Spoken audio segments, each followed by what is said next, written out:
सांगलीच्या या 15 वर्षाच्या मुलाने ड्रिंक अँड ड्राईव्ह अपघात थांबवण्यासाठी लावला भन्नाट शोध. हा आहे प्रेम नवनाथ पसारे. सांगली हायस्कूलमध्ये 10वीला शिकणाऱ्या प्रेमने तयार केलेली ही सिस्टीम गाडीत बसवल्यावर ड्रायव्हरने ड्रिंक घेतले असेल तर गाडी आपोआप बंद होते. सोबत लगेच मोबाईलवर कॉल आणि लोकेशनचा मेसेजही जातो. शिवाय अशा वेळी ड्रायव्हरने सेन्सर तोडून पुढे जाण्याचा प्रयत्न केला तरी ॲपद्वारे त्याचं लोकेशन ट्रेस करता येतं. याचा दुहेरी फायदा म्हणजे गाडी चोरीच्या घटनांमध्येही गाडीचा शोध घेण्यासाठी हे इनोव्हेशन उपयोगी ठरेल.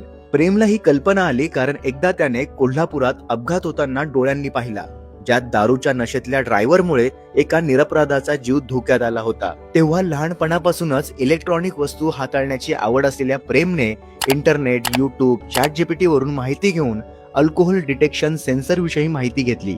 ऑनलाईनच कोडिंग शिकला. त्यातही अडचण आली तेव्हा एका इंजिनियर मित्राच्या मदतीने ती सॉल्व्ह केली आणि इनोव्हेट केली drink and drive stopper system. He system जर सगळ्या गाड्यांमध्ये बसवली आणि RTOने ती कंपल्सरी केली तर कितीतरी अपघात थांबतील, कितीतरी जीव वाचतील. तुम्हाला वाटतं का ही सिस्टीम प्रत्येक गाडीत कंपल्सरी करायला हवी? कमेंट करून नक्की कळवा.